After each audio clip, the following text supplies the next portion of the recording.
Tired of the everyday routine? Ever dream of a life of romantic adventure? Want to get away from it all? We offer you Escape. Escape, designed to free you from the four walls of today for a half hour of high adventure. Escape, brought to you by your Richfield gasoline dealer and the Richfield Oil Corporation of New York, marketers of Richfield gasolines, motor oils, and other petroleum products. Look for the Richfield Eagle on the cream and blue pumps.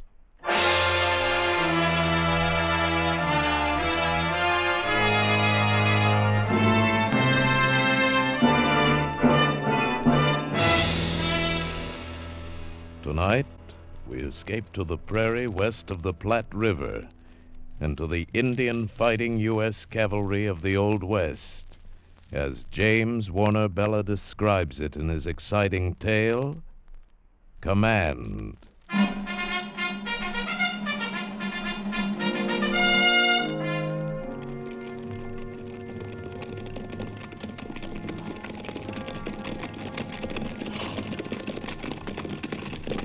Captain Brittle, sir. Yes, Sergeant. Here comes Lieutenant Cohill back with a patrol. Yes, I see him.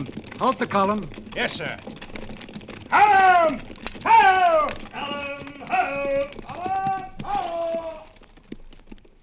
Hand me my field glasses, Sergeant. Yes, sir. Here you are, sir. Thank you.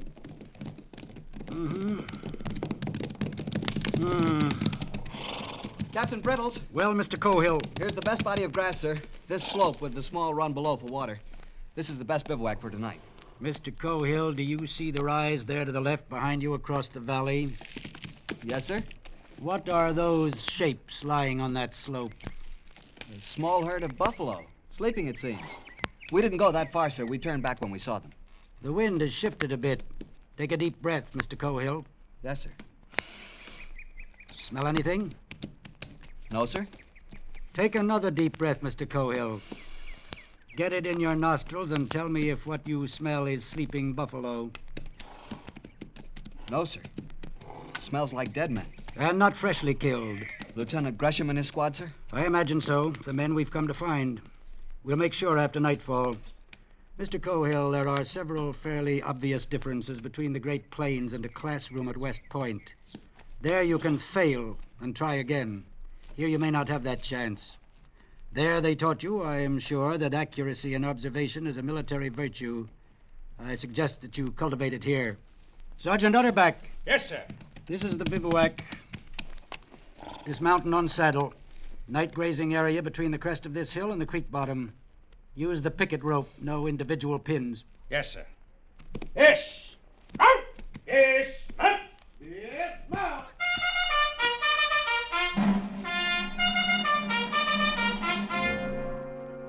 Yes, sir, Captain Brittles. No, sir, Captain Brittles. Of all the officers in the United States Cavalry, why did they have to assign me to him? A handbook soldier, over age and grade. A bitter failure of a soldier, marking time out here on the plains until he retires, taking up space in the table of organization, standing in the way of younger and more aggressive and, yes, more capable officers. My father wouldn't be guessing. Father would be over yonder right now to see if those corpses are really Gresham and his men. Father would have made sure instead of losing time making camp. The broken rattle Sergeant Utterback had found at noon showed clearly. Sir, that broken rattle the sergeant found. Yes, Mr. Cohill? What, we crossed the trace of that Sioux war party at noon today? That could have been the trail of a Cheyenne war party, or Comanches or Apaches. They all make rattles like that from the ends of buffalo toes. But if they were Sioux, they couldn't be more than 30 miles to the north in the Deadlands. They're afraid of ambush, so they'd be camping away from timber and near water. 2 hours rest and we can be at the upper reaches of the river by dawn, sir, ahead of them. Mr. Cohill, I have no orders to be anywhere by dawn or any other time. My orders are to find Mr. Gresham's patrol and, having found it, return to Fort Stark and report it. I think I've found him. I'll know as soon as the moon rises and I go over and take a look. Water the mounts in half an hour. Yes, sir. Mr. Cohill! Sir? Reading minds is an uncomfortable habit, but one I have never been able to lose. Yes, sir. Look at the other side of it. Suppose that war party was Cheyenne, which they might be instead of Sioux. They wouldn't be in the Deadlands. Cheyennes would head for timber along the lower Mesa Roja. So would Arapahoes, Kiowas, or Comanches. They'd all bivouac in the open timber. And, Mr. Cohill, they all make rattles out of buffalo toes. Yes, sir. Pass the word to Sergeant Utterback that dinner will be at 6:30, but the bugler will not sound calls. Yes, sir. And, Mr. Cohill, Yes, sir. there is no shortcut to the top of the glory heap. So we'll not run all over the West tonight looking for one.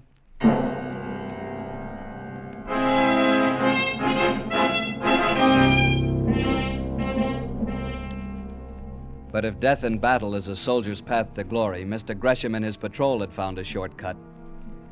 Yet what we looked upon that night on yonder slope was not glorious. Well, at least they respected them as fighting men. How's that, Sergeant? Every one of them skinned bald-headed so he can cross the shadow waters without trouble. And whoever did it don't want to fight him again. Why? Hands and feet cut off, that's why, sir. To cripple them in case they meet in the hereafter. Sergeant, Yes, sir. do you still think the Sioux did this? No, sir. Not now, sir. Why not? Sir, I made the march from Bent's Fort to Santa Fe with Steve Carney, and I know an Apache arrow when I see one, sir. Even 1,000 miles from where they're made. Yes, but that Sioux trail we crossed this morning, that war party could have brushed with an Apache war party and come by Apache arrows that way. No, sir. No, sir, this job is 2 days old, sir. It wasn't that Sioux war party. This is Apache work. How do you figure that? Mostly because the captain knows it's Apache work, too, sir. Lieutenant Cohill, Sir? take the grave detail. Yes, sir. Sergeant, Yes, sir. we shall move the company out at 10 tonight. Yes, sir. We will return to Fort Stark to report this massacre as fast as we can. Yes, sir. So he's showing me. Makes his lieutenant first gravedigger and confides his plans to the sergeant in exchange for flattery. He's an old woman in blue fatigues. Can't hide his bad temper. And worse, he's a frightened old woman. Instead of striking when he has the advantage, he's going to cut and run. In a stiff action, I'd probably have to shoot him and take over the command.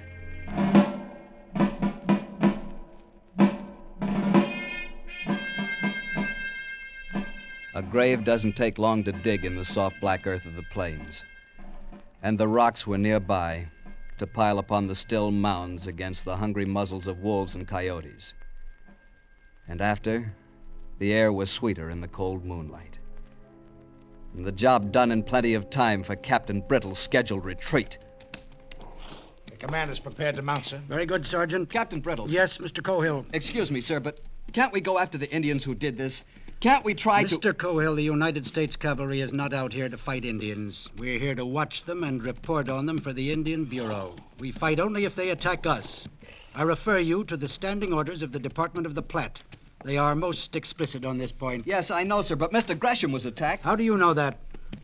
Well, I don't, for sure. Of course you don't. But he's dead, and his command, dead and mutilated, and we ought to... Go to what? Avenge him? Disabuse yourself of classroom valor, Mr. Cohill. Out here, we obey orders. Sergeant, Yes, sir. pass the word to mount. Yes, sir.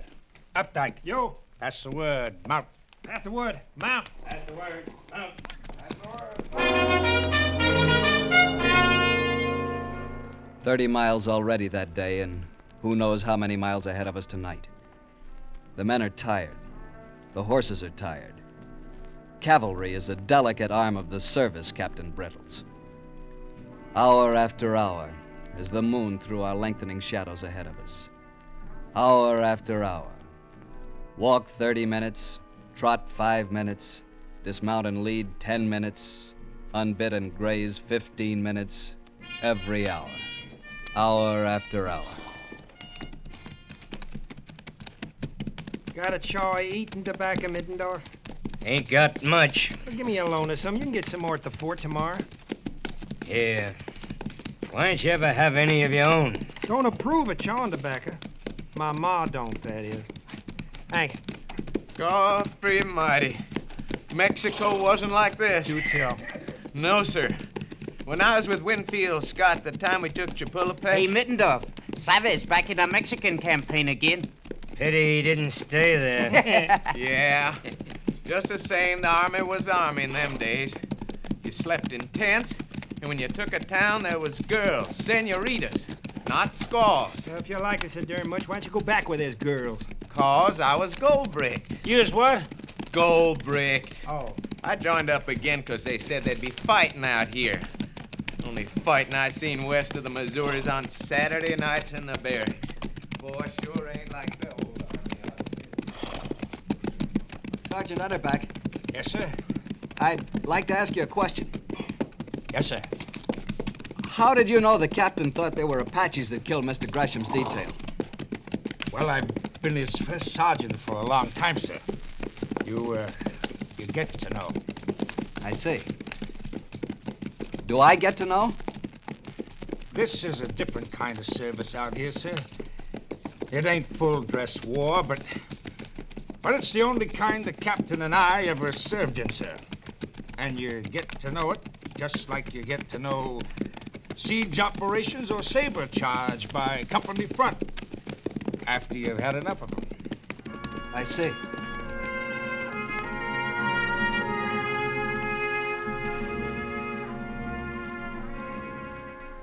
"5 hours on the way now. Less than 3 hours till dawn.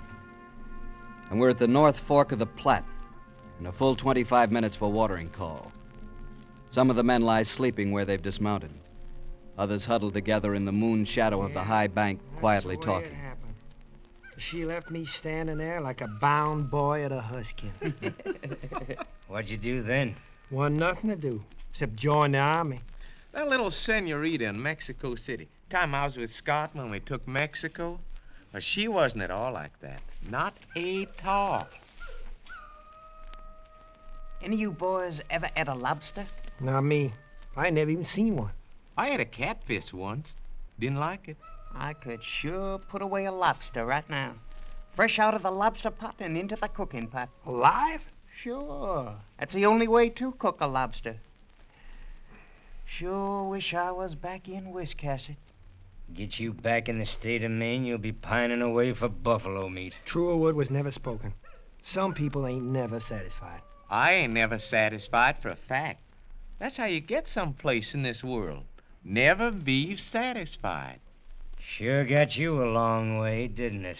Looks like you can plan on getting even further, Saba. The captain's getting fidgety again. Oh, yeah. Another day, another dollar. All right, men. All right, fall in and be quiet.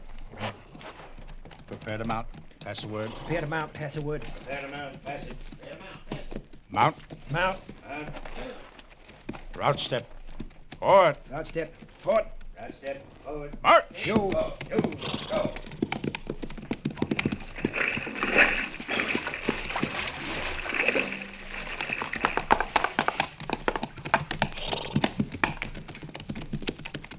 He's heading north.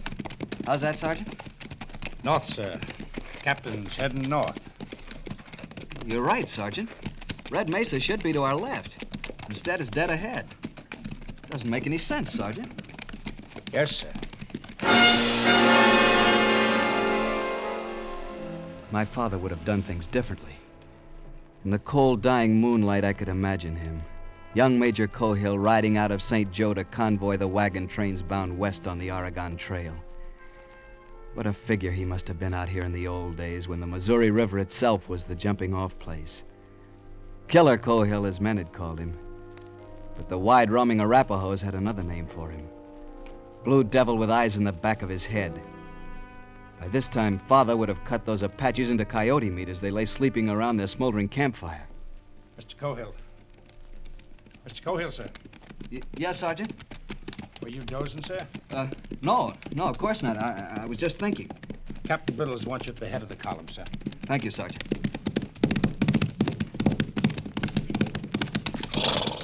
Sergeant Utterback said you wanted me, sir. Yes, Mr. Cohill, I do. This is officer's call. Listen carefully. I have Sergeant Sutro ahead of me with the point. You will relieve him with 8 men and push forward fast. Yes, sir. Do you recall the ford across Red Mesa Wash? Yes, sir. We crossed it yesterday. Exactly. There is a knoll on the east side of the wash. A knoll that is crossed by the trail from the top of the mesa. I remember, sir. Be on that knoll before dawn. Build a bivouac fire as soon as you arrive. Do what, sir? Build a fire. I want to know when you get there. but I can send a messenger back to tell you when I arrive. I want everyone else for miles around to know it, too. Build a bivouac fire, a squad fire, no larger. Yes, sir. Should you happen to be attacked, you are to hold that knoll, fighting on foot. Remember, the dawn light can work for you, but it can also fool you in this country. So don't shoot until the last possible moment. But I don't understand. You don't have to. You have your orders. Yes, sir. Move out, Mr. Cohill. You're the bait on my hook. Wriggle.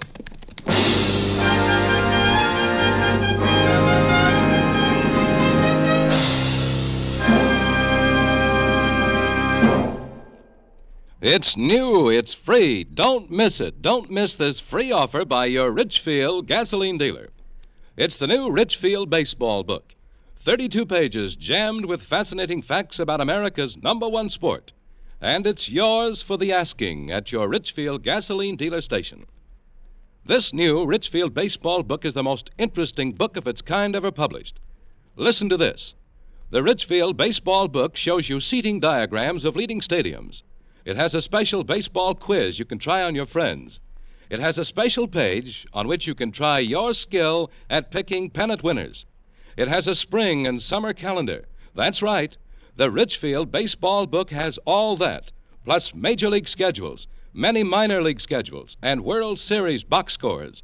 So be sure to get your free copy tomorrow while the supply lasts. Drive in where you see the Richfield Eagle on the cream and blue pumps. Ask your Richfield dealer for your free copy of the new Richfield baseball book. And now we return you to Escape. You knew Red Mesa was there only because the stars stopped where it stood. The moon was a honey ladle spilling blackness over the edge of the plains. Then the jagged teeth of the Rockies broke it into ragged potsherds. And it was gone. It was dark. Black dark. Cold dark. The squad fire sputtered and took and pushed the night back a little. This was different. This was command. This was the final moment of the soldier's heritage.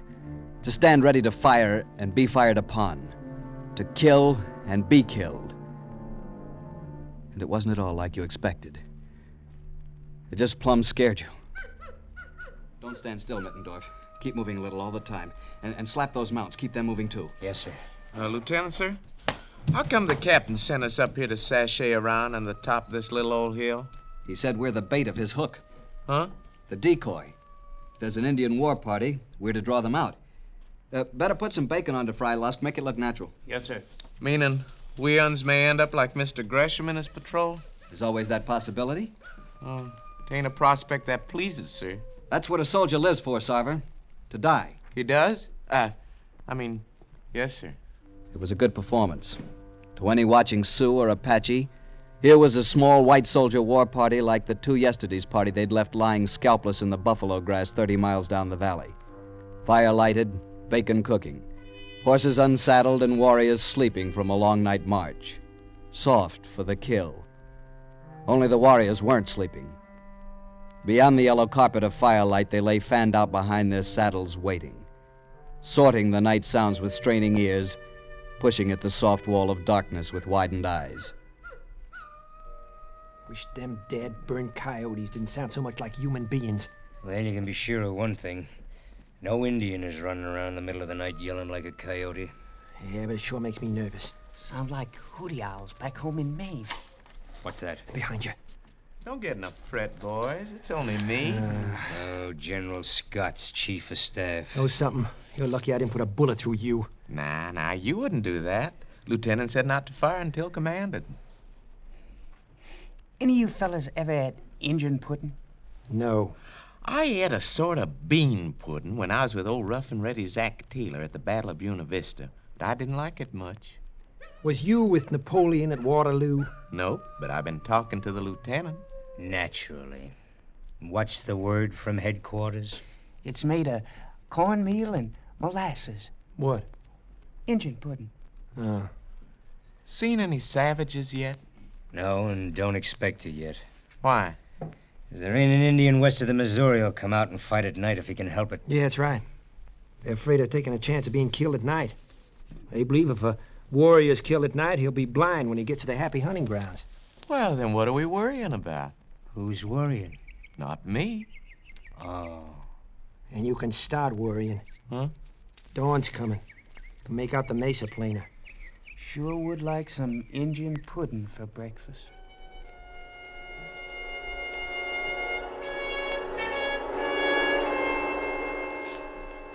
Slowly, the light came. First, you could see the outline of the mesa. Then down below, the silver of the water in the wash. Then the shapes of the men. And out across the plain, the feathers of mist in the draws. If it was to come, it would come now.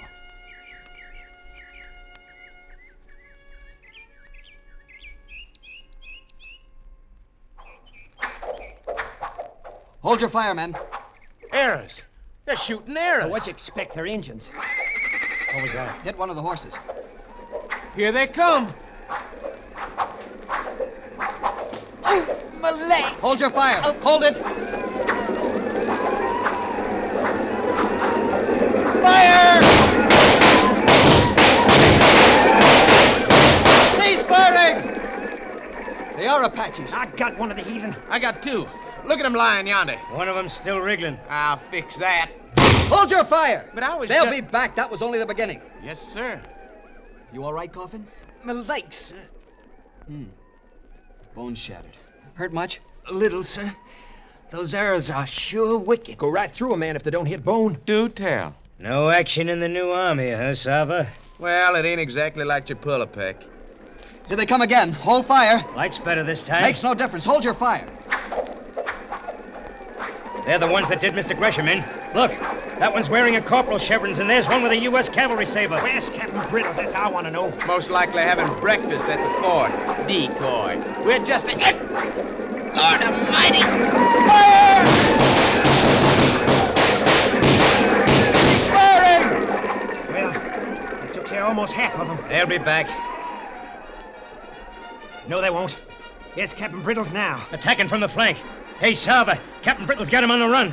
Hey, can you pull this tarnation arrow out of me? Down below the knoll, the remains of the Apaches were streaking for the open plains with Captain Brittle's men overtaking them, cutting them down with thirsty sabers and pistoling the ponies as they ran.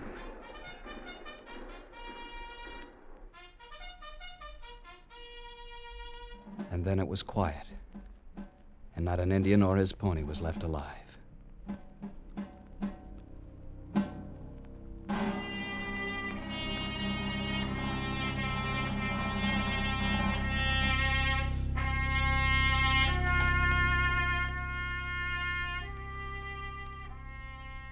Coffin sat propped up against a saddle, lighting his pipe, his shattered leg stretched naked and useless before him.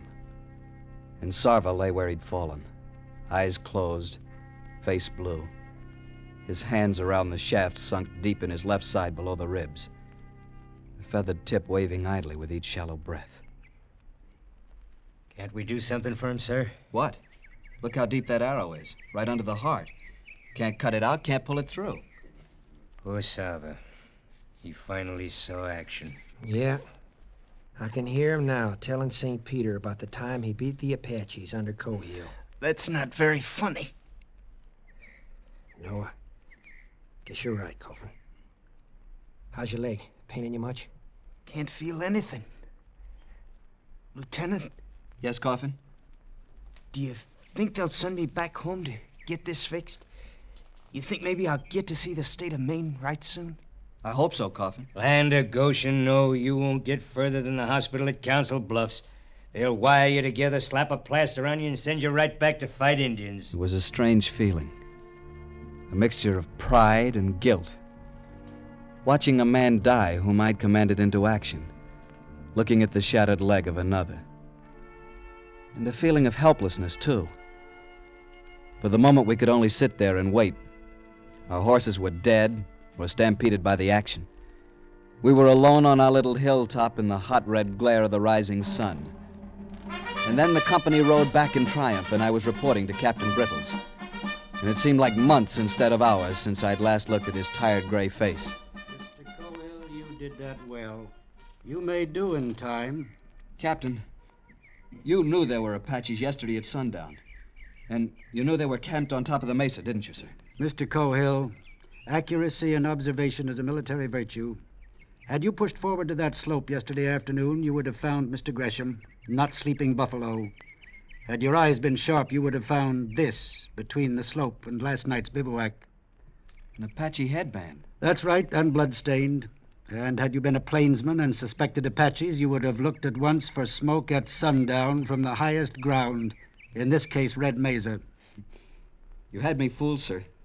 I even thought... The facts for the record are these. My patrol, temporarily bivouacked at dawn today, came under a sudden enemy attack. Fortunately, it was able to hold until I arrived with the main body. I understand perfectly, sir.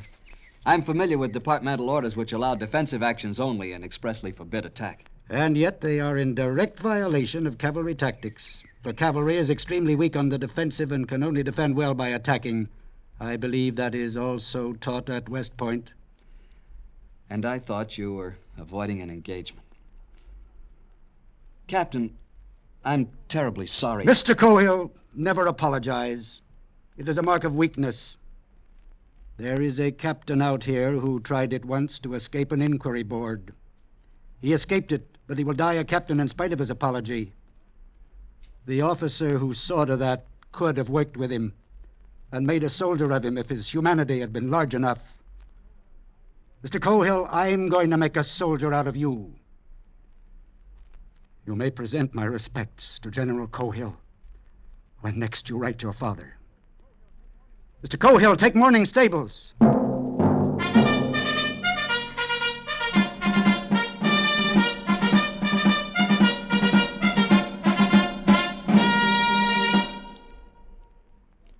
If you drive a car, remember this strange-sounding word, xylene. Xylene is one of the highest octane gasoline components known to science. Today, all Richfield gasoline contains this powerful super-octane component, xylene. With a tank full of Richfield gasoline containing xylene, you've got dynamic power at the tip of your toe. Smooth, knockless power to put you out ahead in traffic. Every gallon of Richfield gasoline contains xylene. But that's not all. There is a Richfield gasoline especially refined to fit the power requirements of your particular car. Buy Richfield Ethyl. Ethyl at its best for best results in highest compression motors. Buy Richfield High Octane at regular price for the average motor. Both of these famous Richfield gasolines contain xylene. Get the best out of your car. Get the most for your money. Get Richfield gasoline with xylene. Look for the Richfield Eagle on the cream and blue pumps. Escape is produced and directed by William N. Robson, and tonight has presented Command by James Warner-Bella. Adapted for radio by Mr. Robson. Featured in the cast were Harry Bartell as Lieutenant Cohill, John Hoyt as Captain Brittles, Wally Mayer as Sergeant Utterback, David Ellis as Updike, Paul Frees as Sarver, Walter Burke as Mittendorf, and Hugh Thomas as Coffin. Special music was arranged and played by Ivan Ditmars. Next week. You're standing in the observation turret of a gigantic rocket ship about to be shocked into space on man's first voyage to Mars. In the heavens above you lie the magnificence of the universe, and also terrible dangers from which there is no escape. Next week at this time, the Richfield Oil Corporation of New York invites you to escape with one of the most unusual of all stories about man's attempt to conquer space, as Ray Bradbury tells it in his exciting tale, Mars is Heaven. Be listening. Goodbye then until this same time next week, when once again we offer you Escape. Tom Hanlon speaking. This is CBS, the Columbia Broadcasting System.